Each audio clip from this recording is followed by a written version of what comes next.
pausa y retorno. Bueno, hay algunas cosas que están en los fenómenos caóticos. Y tenemos el tema de la flecha del tiempo. Miren que, por ejemplo, la física, cuando usted, por ejemplo, digamos, va a un carro de un punto a un punto B, digamos, va un carro, entonces sabemos de que este llega, de acuerdo a su velocidad v sub 0, llega en un tiempo t, ¿sí? Pero ¿qué pasa? Realmente es lo mismo verlo del punto A al punto B, del punto B al punto A. Realmente físicamente es lo mismo y es factible. Aunque obviamente ver un carro andando en reversa de un punto A a un punto B pues no tiene como mucho sentido para nosotros. Entonces, ¿qué pasa?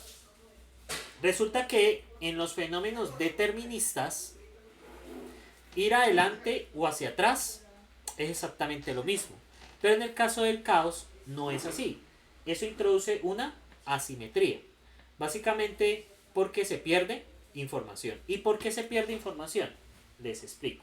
Yo, por ejemplo, tengo el clima, ¿cierto? El clima está en función del tiempo. Entonces está hoy, mañana, ¿cierto? Y está, pues digamos, mañana es domingo, entonces está el lunes, ¿sí? Entonces hoy, pues digamos, están las cuatro variables. Está la velocidad del viento, está la presión atmosférica, está bueno, la precipitación y está la presión, ¿cierto? Son las cuatro variables. Mañana hay otros valores, yo le voy a poner aquí 4x. Y pasado mañana hay predecido unos valores, ¿cierto? Estos valores se predicen a partir de hoy, ¿sí? Entonces predecimos a partir de estos valores y estos valores. Y esto pasan por una función que recibe cuatro parámetros, que es una función caótica. ¿Qué pasa si yo intento predecir a partir del lunes los valores de hoy? No voy a poder predecirlos. Porque resulta que como estas variables son incompletas, entonces lastimosamente hay una pérdida de información. ¿Sí? Como estas variables al no ser, o sea, es una descripción mínima del sistema, cuando uno intenta ir hacia atrás, no obtener el mismo resultado. De eso se está hablando. Básicamente eso es la asimetría. No es lo mismo el tiempo hacia adelante en el caos que el tiempo hacia atrás. Porque lastimosamente no tenemos absolutamente toda la información que describe el sistema. Solo tenemos una pequeña estimación del mismo. Entonces, por ejemplo, la simulación de la función de Boltzmann con el tiempo. Entonces, básicamente la función es la integral de las velocidades de las partículas de un gas. Inicialmente, básicamente la función de Boltzmann es cuando usted tiene un recipiente de gas, y tiene las velocidades de las partículas, ¿sí? Obviamente con el paso, usted tiene el gas pues que se está moviendo. Y ya con el paso del tiempo, las partículas pues llegan a un estado estacionario. O sea, con el paso del tiempo llega acá, ¿sí? Y llegan las partículas acá. Ahora, con el tiempo alcanza el equilibrio. Ahora, con el estado en equilibrio, ¿es posible predecir cómo estaban las velocidades antes? ¿Qué creen que pasa ahí? O sea, tengo un sistema en equilibrio, un sistema que estaba pues un gas en movimiento. Y el gas pues se vuelve estacionario, el gas se queda quieto. Entonces yo les hago una pregunta a ustedes. ¿Será que esta velocidad, volver a predecir esa velocidad inicial? ¿Ustedes qué piensan? Devolviéndonos. Si yo tengo el gas en estado estacionario.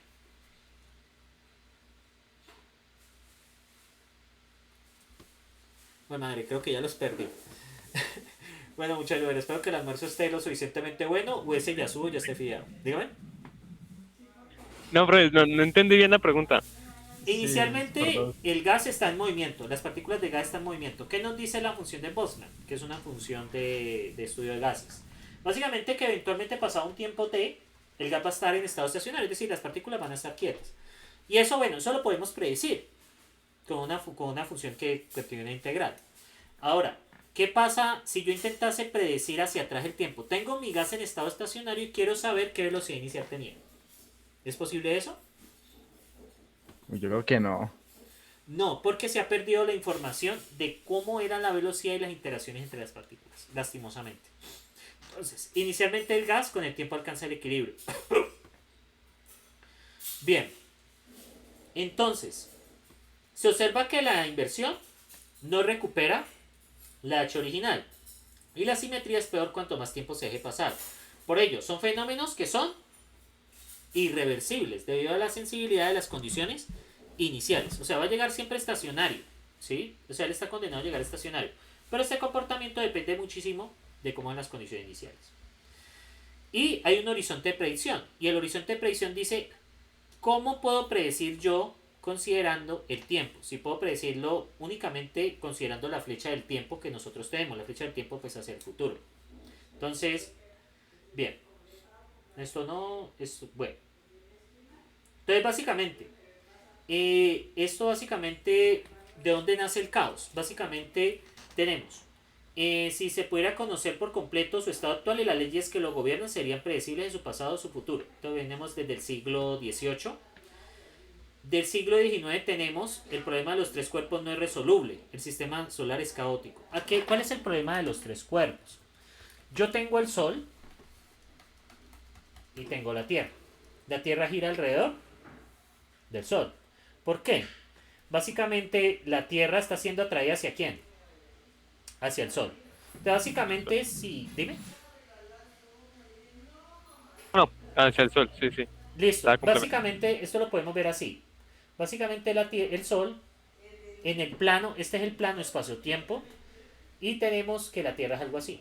¿Sí? Y aquí está la Luna. Bueno, la Luna ya no la podemos meter porque habían tres objetos. Básicamente, la Tierra trata de caerse en el Sol, pero realmente, o sea, como es difícil de explicar, pero la caída hacia el Sol son órbitas elípticas. O sea, no es como caer hacia él, sino que son órbitas elípticas, sino que esta es la figura. La Tierra también tiene su propia gravedad. Ahora, ¿qué pasa? Cuando tenemos la Luna se podría decir que está girando alrededor de la Tierra, ¿cierto? Pero realmente eso no es así. Si usted se pone a analizar la órbita de la Luna con respecto al Sol, usted va a encontrar algo así. Esta es la órbita de la Luna alrededor del Sol.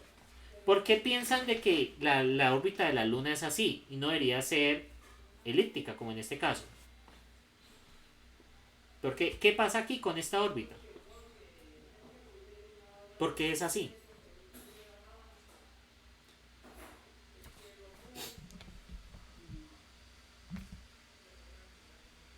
Porque al mismo tiempo la Tierra también está girando. Entonces, Exacto, está girando al mismo tiempo sobre la Tierra y está girando exactamente al mismo tiempo sobre el Sol. Entonces, ahí está el problema. Entonces, esto ya es un fenómeno caótico. Se dice que, muchachos, pasado mucho tiempo, las órbitas suelen cambiar. Entonces, por ejemplo, la órbita de la Tierra, hoy en día, en su afelio, está alrededor de 150 millones de kilómetros. Y en su perihelio, afelio es el más lejano, el perihelio es el más cercano. El afelio ocurre como en noviembre y el perihelio ocurre como en junio o julio. Y acá está alrededor de 135 millones de kilómetros. ¿Sí?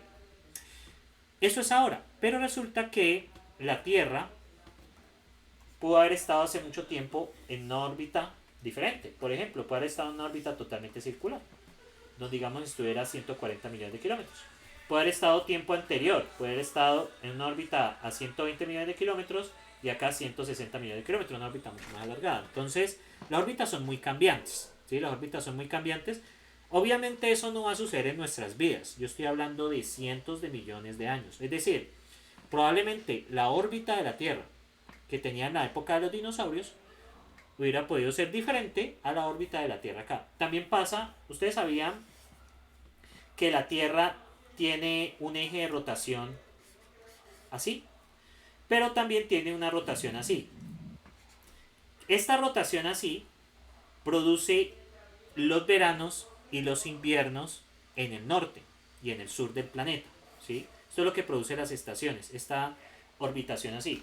O sea, a veces la Tierra está así, en otros meses está así, y en otros meses está, bueno, no tanto, y en otros meses está, digamos, así, ¿sí? Entonces, ¿esto qué produce? Cuando la Tierra está así, es el invierno en el norte. Esto pasa entre diciembre y febrero. Y acá está en el invierno en el sur, que sería entre mayo y julio, ¿sí? En estos momentos estamos en invierno en el sur del planeta. Entonces, esto también es un fenómeno caótico. Se ha descubierto que han habido épocas donde la Tierra no gira, es decir, que no hay estaciones.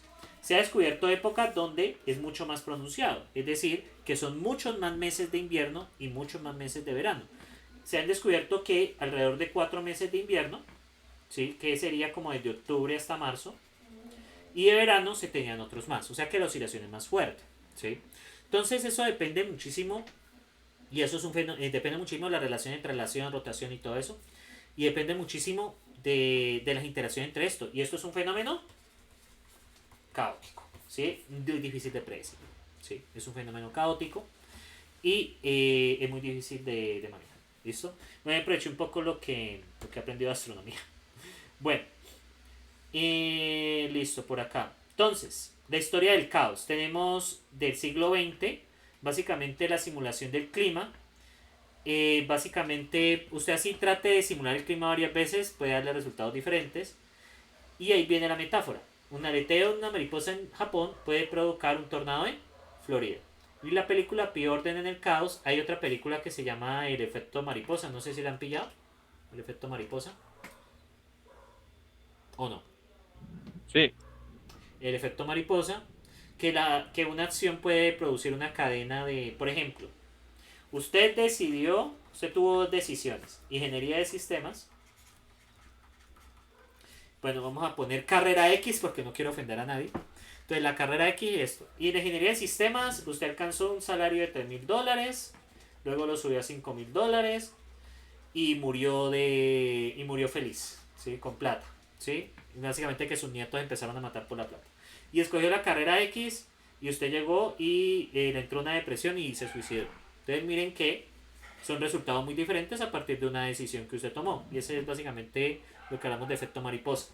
La causalidad es esto. Las decisiones que ustedes toman en sus vidas son parte de esa causalidad y pueden producir situaciones caóticas. Por ejemplo, digamos que usted tuvo la opción y usted estaba interesado en la persona X, ¿sí? Entonces usted tuvo dos opciones, invitar a salir no invitar a salir, ¿sí? Si le invitó o la invitó a salir, entonces llegó y se casó con esa persona y bueno, fueron muy muy felices. Y por acá, ¿no? Usted terminó triste y se terminó arrojando desde el puente de la 14, ¿sí? ¿Qué pasó ahí? Solo una decisión puede producir ¿qué? ¿Qué es lo que yo quiero llegar? ¿Puede producir qué? Solo una decisión que ustedes tomen. ¿Qué puede producir? Resultados muy diferentes a largo plazo. Entonces, las decisiones humanas hacen parte de este caos, ¿sí? Ahora, de ser tan extremos, no, pero sí, o sea, digamos, una decisión tan sencilla. Voy a hacer el proyecto y no voy a hacer el proyecto. Si hago el proyecto, gano la materia. Si no hago el proyecto, pues la pierdo. Y si pierdo la materia, pues resulta que se me perdió una oportunidad en Estados Unidos de recolonización. Y el amor de mi vida estaba en Estados Unidos. Y justo cuando iba a bajar del aeropuerto, me iba a encontrar con esa persona. Y me iba a proponer matrimonio todo el cuento y iba a terminar feliz. Y la otra es que por perder esa materia, entonces le tocó acá y le tocó resignarse a morir solito y solita. Entonces son, digamos, ese tipo, o sea, una decisión tan pequeña puede producir resultados muy, muy diferentes. Y aquí está la historia del caos. En el siglo XXI vemos el caos en el terreno de lo pseudo aleatorio. ¿Sí? El terreno de lo pseudo aleatorio. Tenemos fenómenos estocásticos, no predecibles, fenómenos ordenados y fenómenos pseudo aleatorios. Y tenemos acá que tenemos fenómenos percibidos como estocásticos y es esta delgada línea que los lleva a fenómenos deterministas. Entonces tenemos fórmula de comportamiento. En el caso de estado inicial con ruido. Entonces desconocido, desconocido. Entonces comportamiento desconocido. Pseudo aleatorio no hay forma de predecirlos. En el caso de los caóticos, cuando el comportamiento es desconocido y el estado inicial desconocido, pues no podemos. Y tampoco en los ordenados. Si no saben, no tenemos información, no tenemos la variable, no podemos predecir nada. Fórmula o comportamiento desconocido, pero el estado inicial es conocido. Entonces, en el caso de pseudoaleatorios, nada que hacer. En el caso de caóticos, podemos cierta pequeño, pero conocemos el estado inicial. Y el caso es grande. ¿Qué es el estado inicial? Básicamente haga de cuenta una sucesión. 5, 7, 9, 11, 3. Esto es un fenómeno determinista, o sea, un fenómeno ordenado. Y el valor inicial es 5, la condición inicial es 5 y así se comporta. ¿Ustedes cómo pueden obtener la fórmula que describe ese proceso? ¿Qué harían ahí?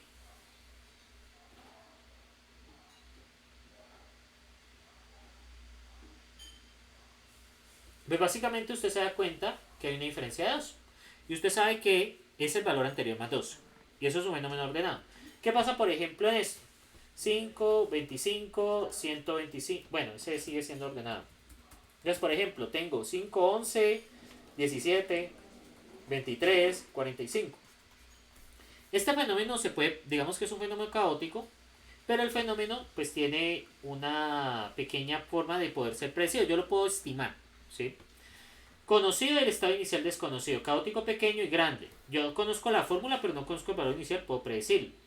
Y si ambos son conocidos, pues en los caóticos es grande, o sea, puedo con cierta buena precisión, y en el caso de los ordenados es perfecto. Conozco tanto la fórmula como el estado inicial, pues sencillamente es aplicarlo. Bueno, muchachos, y por fin llegué al final que quería.